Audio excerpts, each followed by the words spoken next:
2 years since we left Afghanistan. No, we're not forgetting about it. We're going to talk about it. We have GDP numbers, and our government is so old. All that's coming up tonight on I'm Right.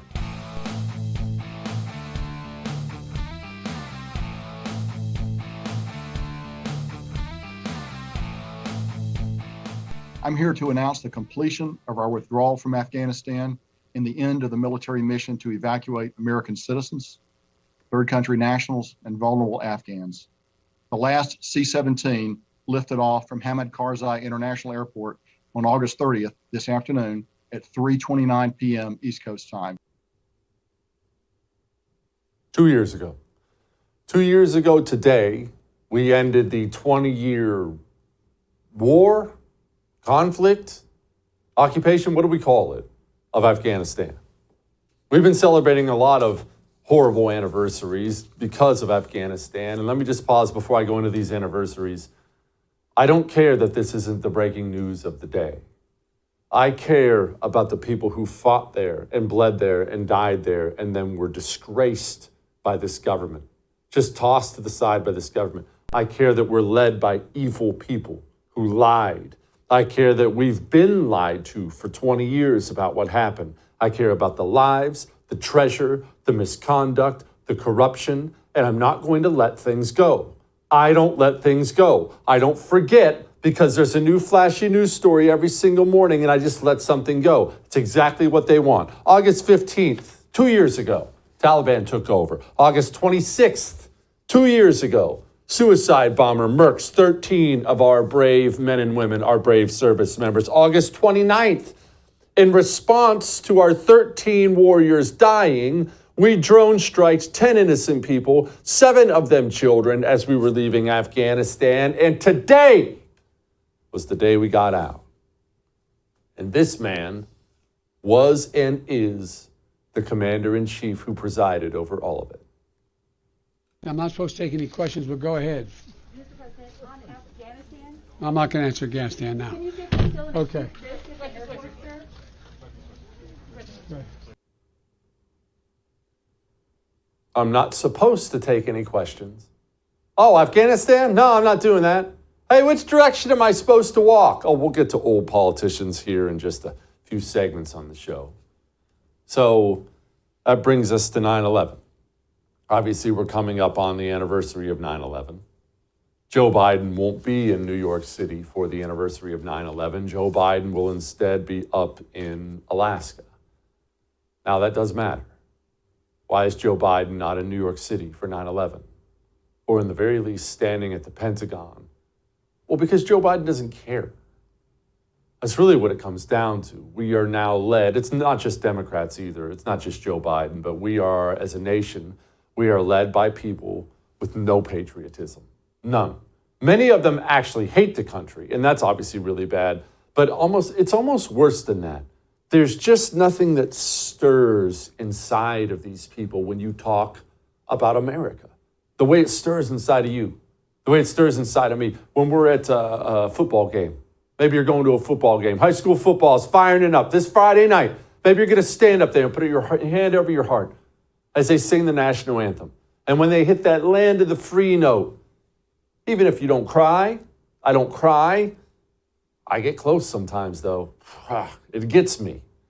It's important for all of us to understand that feeling you get, that feeling I get. It's not in these people at all. When the President of the United States of America, you know what? Sit by the side for a moment. If you were tasked with greeting the families of the 13 warriors who died as they pulled their bodies off of a plane and their parents are seeing a covered casket for the first time where their son, where their daughter now lies, what would you be like with the families? You'd be wonderful. I know you would. Maybe you would cry with them. I know you would hug them.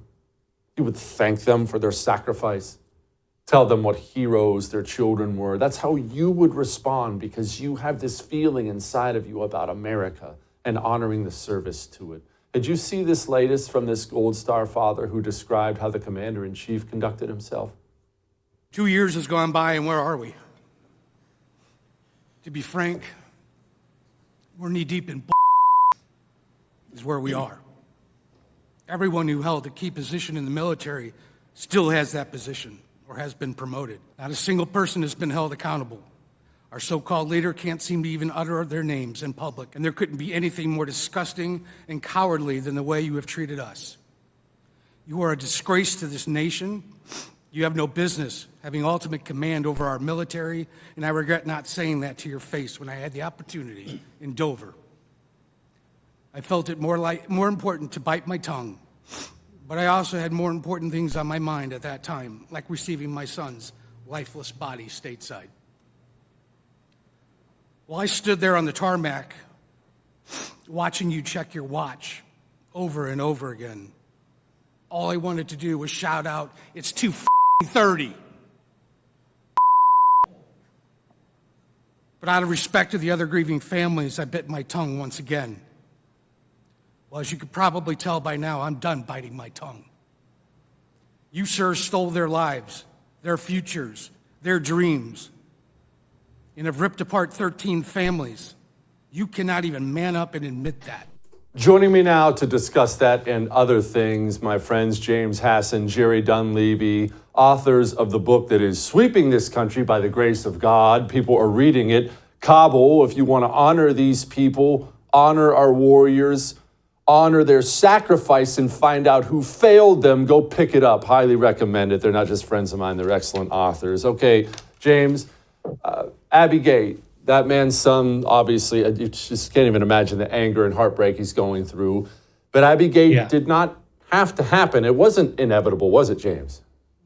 No, it absolutely wasn't. And one thing that we reveal in Kabul is that there were several different opportunities to prevent this from happening. And to start chronologically, the very first mistake was giving up Bagram. And I know, Jesse, you and I talked about this a little bit on your show a few weeks back. But one thing that we didn't talk about was that the ISIS suicide bomber who killed 13 Americans, wounded 45 more, killed 200 Afghans, was in prison at a prison at Bagram Air Base. And he had been arrested by the CIA in 2017, and he was released by the Taliban on August 15th. So that's step one. Step two is that we, and by we I mean the military and the intelligence community, we're tracking an ISIS-K cell. And the military put together a targeting package and asked for permission to conduct an airstrike on August 24th, so 2 days before the attack. And it was denied because Admiral Vasily and Major General Donahue deemed it infeasible due to negative reaction from the Taliban. And just to back up there, we actually struck that exact same location on August 27th, the day after the bombing. And they did that to prevent a follow-on attack. And the ISIS operator that they killed there was the guy in charge of distributing suicide vests, planning suicide attacks, all of that. So you have to ask yourself, if we had simply conducted the attack on the 24th, instead of being worried about whatever the Taliban thought, then there's a good chance we might have been able to prevent it. But the last thing is that the day before the attack, the military intelligence officials tracked ISIS-K to a hotel. It was 2 to 3 kilometers west of the airfield. And by the way, Jesse, this is all in the Pentagon's own documents. These are all sworn statements. They're transcribed interviews. They're in the Pentagon's own reports.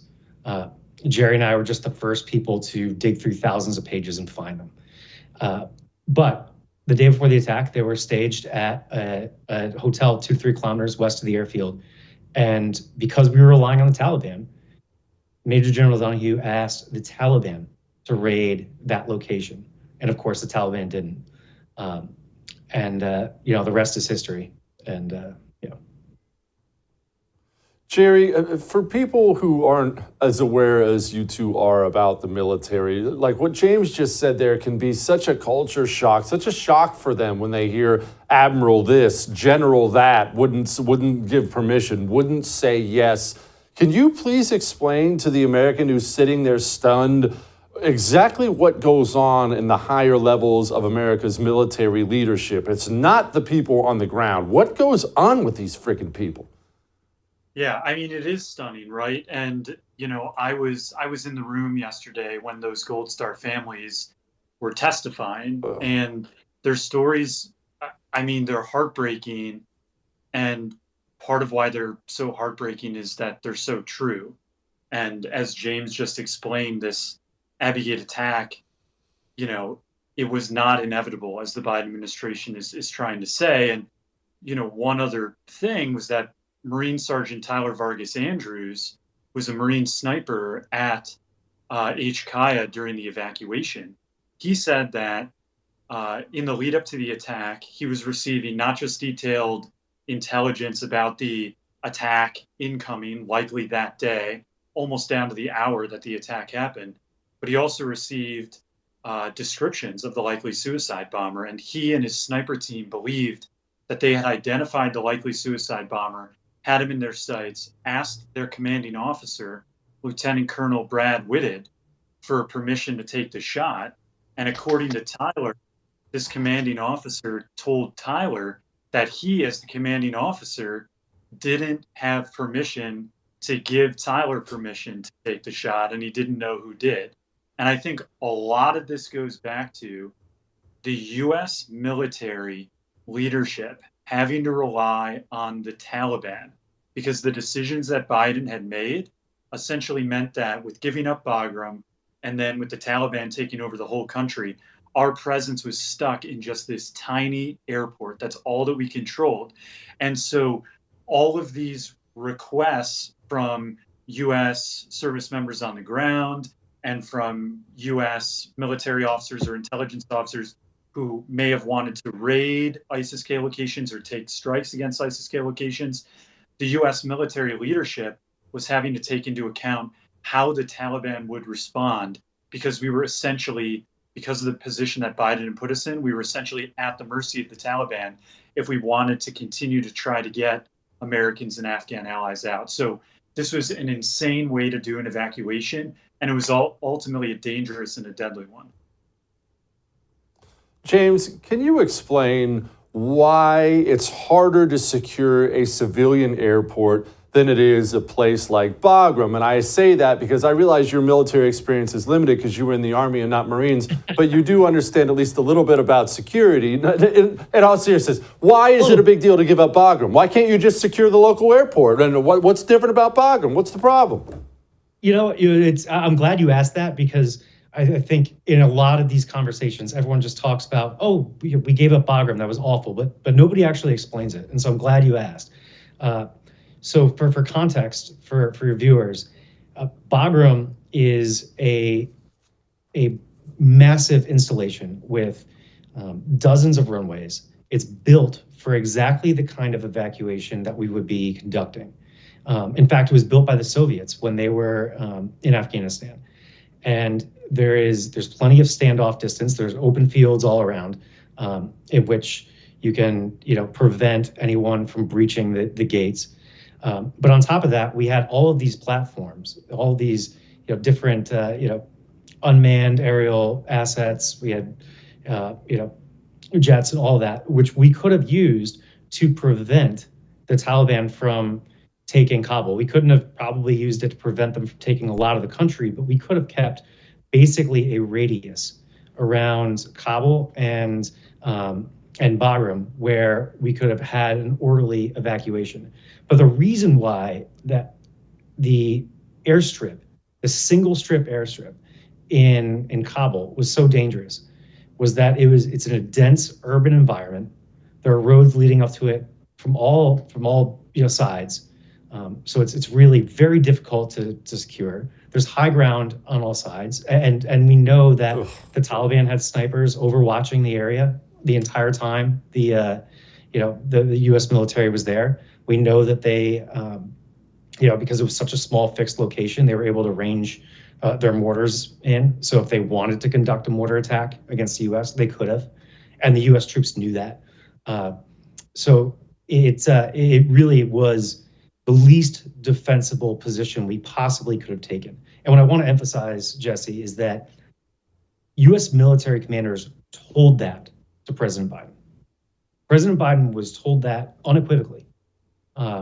In fact, believe it or not, when the Obama administration conducted a feasibility analysis of an evacuation, they looked into whether or not it was possible to do it from the Kabul airport, and they concluded that it was just a non-starter because people were going to get hurt. Joe Biden threw all of that out the window, and the results speak for themselves. Jerry, I'm going to ask you a question you may not be able to answer, but you guys wrote the friggin' book on it, so maybe you're the perfect one to ask.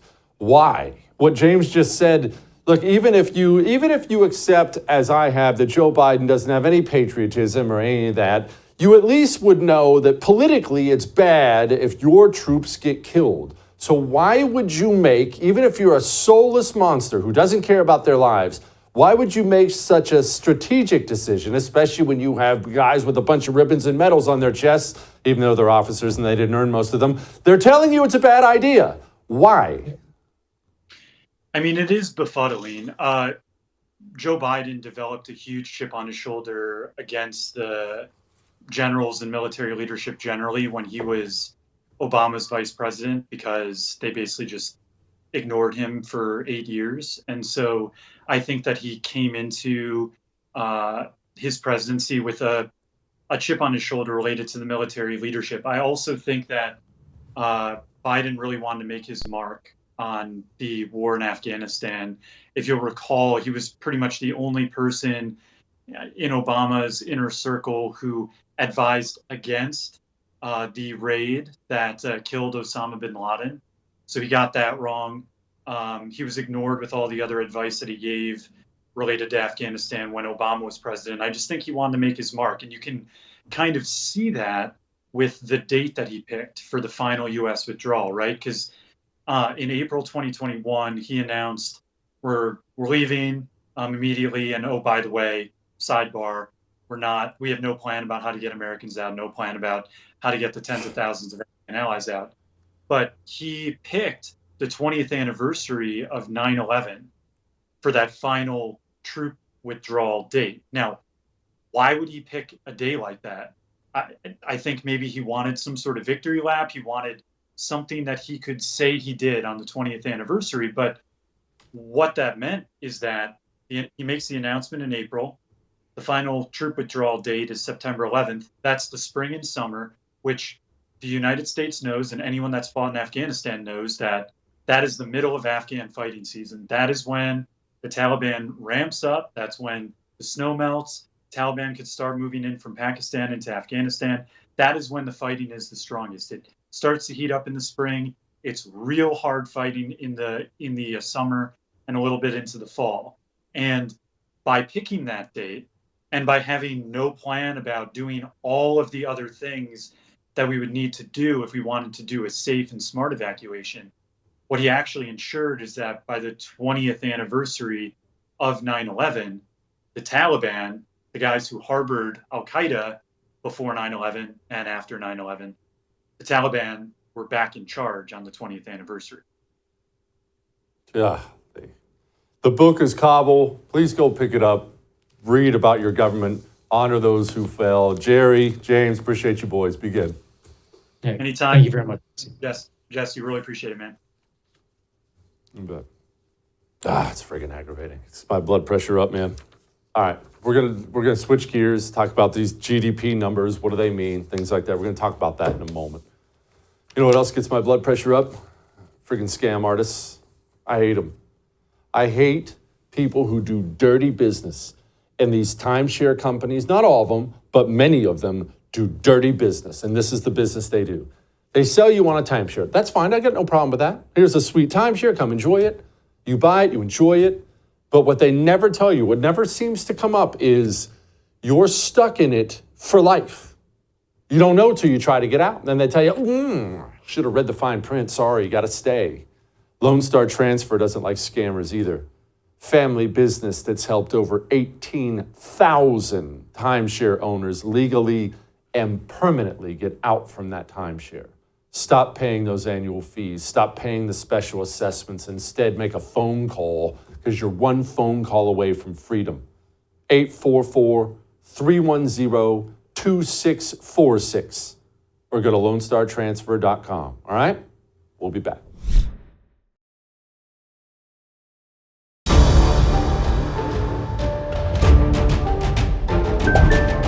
We got the GDP data today for Q2. That's quarter two. That's the second 3 months, whatever. I went to community college. Anyway, it grew. Pretty exciting stuff. 2.07. Wait, that doesn't sound very good. Let's ask Carol Roth if that's very good. Carol Roth, our recovering investment banker and now this big fancy author, Carol Roth. Her new book is going like gangbusters, I might add. You Will Own Nothing. Okay, Carol, is that good? I mean, it grew. It didn't grow much, but it grew a little bit.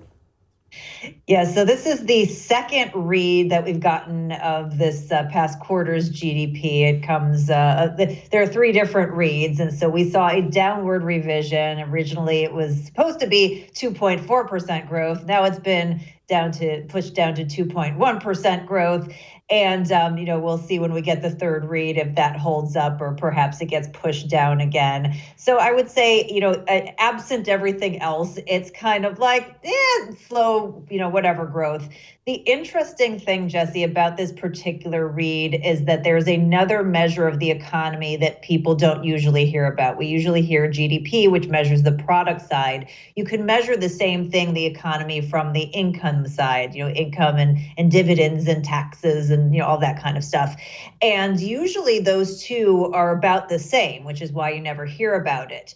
The weird thing that's happening is that for the first time in a very long time, there's this huge divergence between the readings. We're seeing 2.1% growth if you're measuring the products, but when you're measuring income, we're seeing 0.5% growth, which is telling everybody that something seems off, and we don't know if that means that the products measurement will come down, or maybe there's something else playing out behind the scenes. But there's a reason why people are feeling like they're in a recession or that the economy is a bit slower than it is perceived, and yet we still have this kind of like muddling along growth at 2.1% supposedly.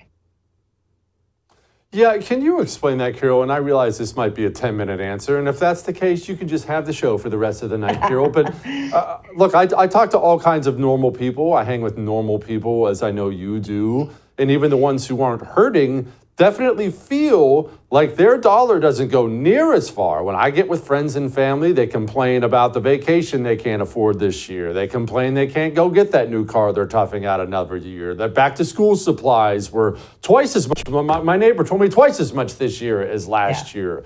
So we hear that life is more expensive, meaning everyone's standard of living has been reduced, yet it's growing. What's happening? What am I seeing? Yeah, well, first of all, I'm impressed that you called me normal, because usually people call me a little bit crazy, but I'll take the normalcy. But in people's lives, we are having what is called, or at least what I'm calling, individual or personal recessions, where the average American, Main Street America, is really carrying the economy. So it's not that people are cutting back necessarily and seeing that growth slow. They're taking it on personally, which means that they have lower amounts of savings, which means they have more credit card debt, which is consistent with what we're seeing, right, in terms of credit cards, $1 trillion on the aggregate, which is a record. So people are really taking that on. And because they still have jobs, they feel like, well, maybe I can still, get that vacation in, or I can still do this thing, even though it's costing me a ton. But at some point that taps out. Either there isn't the credit availability given to them. They decide that they don't have enough in savings, or, God forbid, we're seeing a little bit more tightness in the labor market, and maybe that becomes a concern. So that can only go on for so long. At the same time, you have to remember that part of the reason the GDP is expanding is because the government is spending so much money. I mean, they're just, spending like drunken sailors, with no disrespect meant to the drunken sailors. And so you have that aspect going on as well. But this whole idea that, the Fed is going to be able to, get us out of this without, get inflation down without completely wrecking the economy just seems still very much like a pipe dream. And nobody has come up with any sort of a realistic plan to make sure that the average American feels like they can, get a little bit of breathing room, whether it's for buying a house, whether it's just going about their daily lives, groceries and basic cost of living, like you said, back to school. People are hurting, and I'm just not hearing any discussion of that because, the people who are the elite and the rich and the well-connected really aren't hurting that much. And so, they don't really care. Carol, something that I think has national implications that other people don't is what you just brought up, the credit card debt. I saw personal credit card debt, $1 trillion, the highest amount ever. And to where a lot of people watching this right now might scoff at that. I don't care. I didn't run up my credit cards. Mine aren't maxed out. What do I care? Carol, if we have a personal bankruptcy problem that widespread in this country, that becomes an everyone problem, doesn't it? It sure does. And you have to remember that it's not just that the overall balances are high, but the interest rates are through the roof. I've seen that the averages are anywhere in the 22 to 24% range, which is just absolute, lunacy. And so, people are not only paying more in terms of putting it on credit, but the financing cost of that. They're taking a cue, by the way, from the government. Oh, let's just put it on our credit cards and we don't care what it is and we'll just finance it later. They're getting much, much higher rates. And so, yes, if that ends up collapsing and people are hurting, that brings down the whole economy because, as you and I have talked about before, the consumer makes up 70% of the economy. And so when the consumer no longer can spend, the government can only plug that hole so much. But if the individual is hurting, then it impacts the economy. And then it just becomes a domino. It means that, people aren't buying, then the businesses aren't doing as well. And then the businesses lay off people and they don't have money to put back in the economy. And that becomes a vicious cycle. So that becomes a very ugly proposition. And the idea that the Fed and the government is putting this on our individual backs to, keep this economy going when it is really breaking the backs of Main Street America and the backbone of this country is just absolute insanity. And we will have to pay the price. Like this cannot continue to go on like this. And everything just comes out rainbows and sunshine on the other end. And, I hope it's not going to be too painful above and beyond the pain that we've already been feeling. But it's not a good trajectory. And that's why we really need to have some serious fiscal discussions in this country. Unfortunately, other than folks like yourself who like to highlight these things, everybody's distracted by absolute nothingness, by stupid insanity. The fiscal foundation, when that is broken, that is something that can't just change on a whim. We really need to take it more seriously. Golly, we sure do. It's all right. Carol, let's deal this. I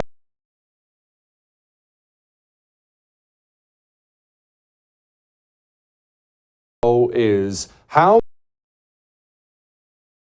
meaning that 70%, and I know they all contribute, but how much of that is Johnny Moneybags buying a new house in the Hamptons and a new yacht versus normal person buying bread and eggs? What are the percentages there? So I don't have an exact percentage for you. I could make an educated guess, but it would probably be wrong, and we don't want to do that to your viewers.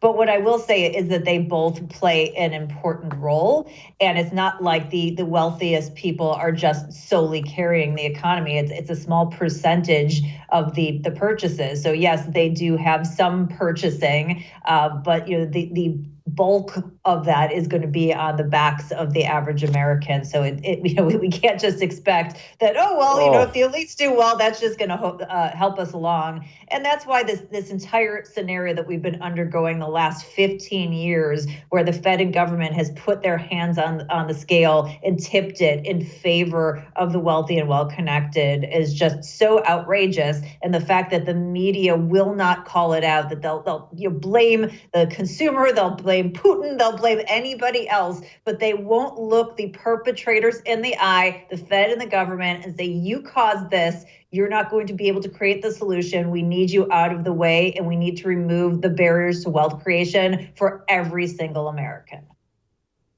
I wouldn't bank on it. Carol, her book is You Will Own Nothing. Go pick it up. Thank you, ma'am. Thank you. Remember something, by the way. Entertainment matters. We got Kevin Sorbo on next, and he's going to talk to us a little bit about entertainment, why it matters. But my goodness, that was sobering, wasn't it? I'd looked at this money crisis, this debt crisis, this freight train coming on down the tracks for us. That makes us feel good. Hey, what are we going to do? Go home, pet your dog. What else are you going to do? Provided you've been giving him rough greens and taking care of him. You have been taking care of him, right? Oh, no. I know you feed him. Yeah, I feed my dog. But you know that dog food you give your dog is useless. I'm not insulting it, but actually I am. It's empty calories. They kill everything in dog food. That's why dog food's brown. Dog food's dead food. Rough greens is alive. You don't have to change your dog's food. Rough greens is a nutritional supplement you pour on your dog's food. All of a sudden, for the first time in his life, your dog has vitamins, minerals, omega oils, probiotics, antioxidants. You will see differences in your dog. Your dog will live longer. Go to roughgreens.com/Jesse. What are you going to find there? A free bag. All you pay for is the shipping, a free bag. Or you can call them, 833-33, my dog. Let's take care of our puppies. We'll be back.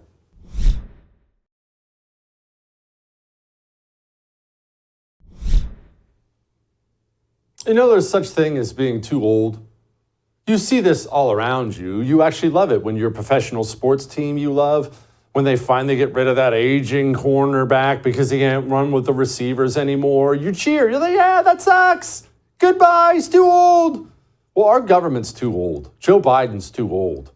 Mitch McConnell had this moment today. My freaking goodness. What are my thoughts about what? Running for re-election in 2026. That's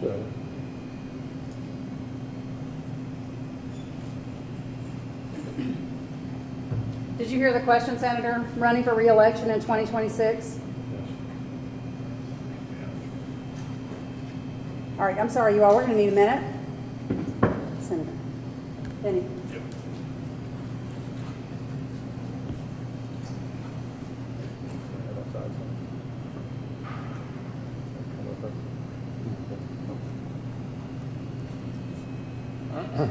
okay.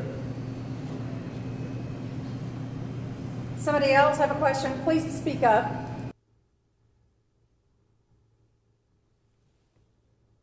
That's the most powerful Republican in Washington, D.C. Did you know that? These people were all too old. I'm so done voting for 80-year-olds. Are you? All right. We have a light in the mood coming up. My goodness. Before we get to that, let's do something that makes us better. Makes us feel better. Let's talk about Eden Pure Thunderstorm.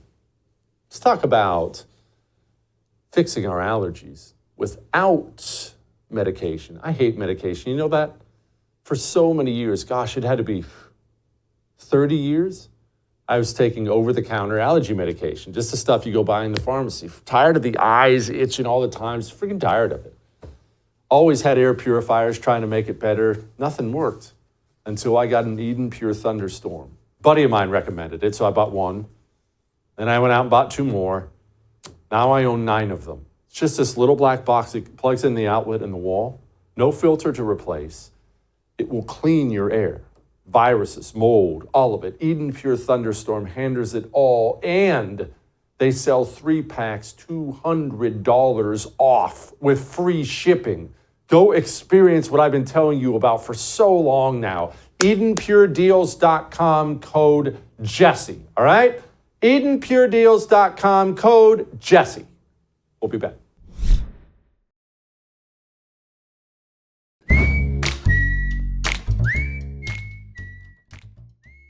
All right, it is time to lighten the mood. That was a lot. There's a lot we went through in this show. So let's lighten the mood with an incredible feat. One that I'll be honest with you had me going, oh, I know. Look, I'm a dude. What do you want me to tell you? Before we get to that incredible feat, let's talk about something basic we should all be doing right now. All of us. All this talk of inflation and interest rates and world wars and digital dollar and all this crap has us all freaked out, right? We wake up every day checking our investment portfolio. Oh my gosh. What do? Well, you make preparations. That's all you can do. There's nothing else you can do but prepare. What have you done to prepare? One phone call is how you prepare. Seems easy, right? Well, it is. Call Oxford Gold. They will put gold or silver coins, it doesn't matter, in your physical possession. So no matter what, you have wealth that can purchase goods and services. They will get it in your 401k and IRA so that retirement you busted your butt for doesn't go bye-bye when these people wipe us out. But they can't do any of that if you don't make a phone call. One phone call. 833-995-GOLD. Tell them I told you to call. They will take care of you, okay? 833-995-GOLD. All right. Check out this golf shot.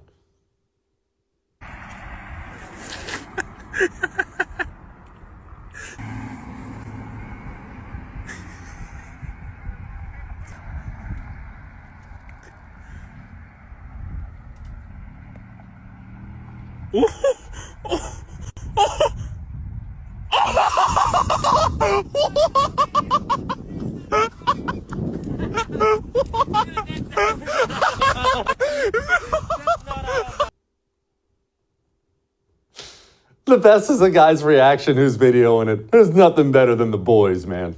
All right. I'll see you tomorrow.